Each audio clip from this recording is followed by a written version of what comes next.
بسم الله الرحمن الرحیم. السلام علیکم ګرانو کتونکو. زای چشتی ما څو ورځې ګورم په د سوشل میډیا باندې یو ویډیو گردش کوي، پوسټونه ګورم په آی کې یو کرنل صاحب دی او دغه خلاف ډیر زیات چې کم دین پوسټونه شایع کیږي، مختلف زموږ مسلمانانو هغه شایع کوي او دغه خلاف لګیا دي. دلته سوال دا پیدا کیږي چې معلومات مونږ کله وکړو په سوشل میډیا باندې، کله دا خبر نه مونږ ځان خبر کړ چې څه مسله ده.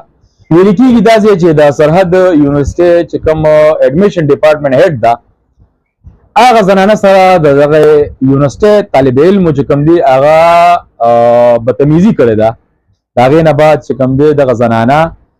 هیډ چې کوم دی متعلقه پولیس چې کوم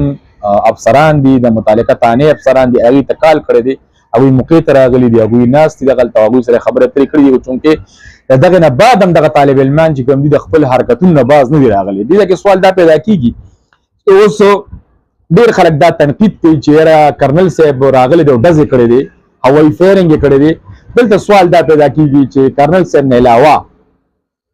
کرنل صاحب خو په آرمي کې کرنل دی، د ملک حفاظت کوي، د سرحداتو حفاظت کوي، زما او ستا حفاظت کوي.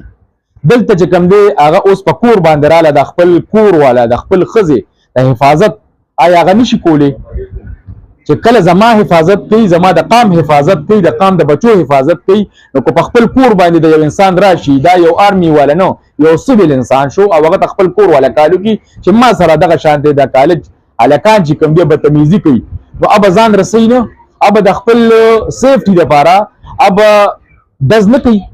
اب ځان دپاره. تاسو کتیم چې په دغه ویډیو کې چې کرنل صاحب ته باقاعده هغوی په گزارونه کړي دي، هغوی لاس ورچولی دي. کرنل صاحب ته مو چې د آرمي په ورده کې دی چې زموږ دپاره ډېر قابل احترام دي، د ملک محافظ دي، او باوجود د هغې چې کوم دی په سوشل میډیا باندې یو غوغا جوړه ده او مختلف قسم پروپاګنډ کېږي د آرمي خلاف. او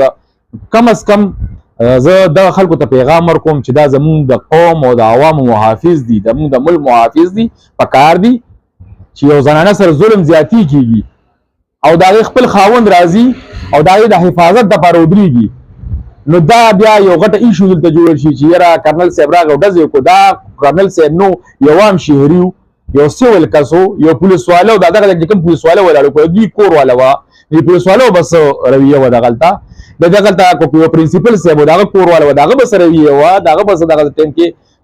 د دې هلکانو خلاف پیسې اکشن اخیسته. نو پکار دا دی چې